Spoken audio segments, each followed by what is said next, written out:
Itu tadi Anda mengatakan dengan undang-undang akan menarik investasi. Bukan aja menarik investasi, justru akan mendorong semua orang yang punya semangat entrepreneur, mahasiswa yang punya kreativitas, mau bikin sebuah usaha, mau bikin PLTM, listrik tenaga mikrohidro misalnya, mau bikin usaha apapun, akan jauh lebih mudah. Usaha nanti tidak perlu banyak izin lagi, tidak ada izin lagi bahkan.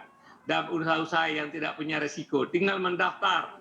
Perusahaan-perusahaan kecil cukup membuat PT dengan 1 orang, ya PT PT perseorangan, kooperasi bisa dengan 9 orang. Kita mudahkan semua. Justru undang-undang ini akan melepas kreativitas bangsa ini untuk berusaha. Kita permudah, tidak dipersulit lagi, tidak ada ancaman pidana. Kalau misalnya kadang-kadang orang berusaha jadi karena nggak ada izin jadi pidana. Sekarang kalau bisa ada pelanggaran, lebih kepada pelanggaran administrasi dan dihukum dengan hukum administrasi. Kecuali memang kalau orang yang punya etikat buruk, membuat sesuatu yang merusak lingkungan, mengancam keselamatan manusia, itu tetap dipidana. Jadi itu tentang apa? Jadi undang-undang ini bukan untuk investor asing. Investor asing akan diuntungkan, tapi yang paling diuntungkan adalah para pelaku usaha di dalam negeri, terutama orang-orang usaha-usaha kecil dan menengah, dan orang-orang individu Indonesia. Anak-anak muda kita sekarang sangat kreatif dan ingin berusaha, dan itu difasilitasi.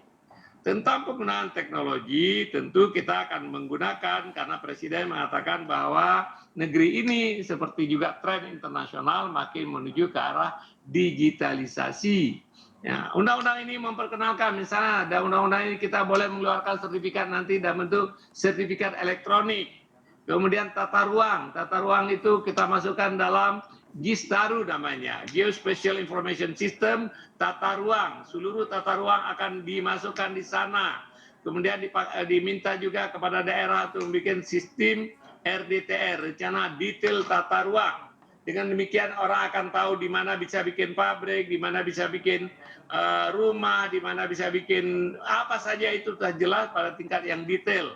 Dan itu terpublikasi lewat sistem informasi Gistaru. Sehingga izin tidak perlu lagi ketemu orang, tidak perlu berhadapan dengan orang, tidak perlu sembah kepada orang. Cukup dengan sistem informasi dan perizinan elektronik. Kecuali bidang-bidang tertentu yang harus kita awasi, memang harus ada izin, harus ada AMDAL, tapi tidak semua. Selama ini dipelintirin juga seolah nggak perlu AMDAL. Enggak, pemerintah sangat konsen terhadap perlindungan lingkungan. Tapi selama ini AMDAL yang nggak perlu, misalnya usaha-usaha kecil yang tidak punya impact yang signifikan terhadap AMDAL, itu tinggal pendaftaran dan mengikuti standar yang telah ditetapkan. Oke, Pak, sistem yang Anda sebutkan ini apakah sedang ongoing pada saat ini prosesnya, Pak?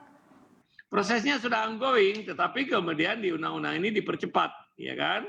Kami misalnya sekarang sudah memperkenalkan 4 layanan elektronik, pengecekan tanah, hak tanggungan, roya, dan zona nilai tanah. Dengan 4 layanan elektronik aja akan telah mengurangi sekitar 40% antrian di kantor BPN.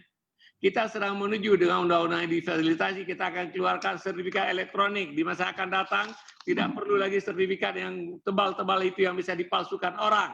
Cukup nanti sertifikat elektronik. Bahkan di masa yang akan datang, kita akan scriptless.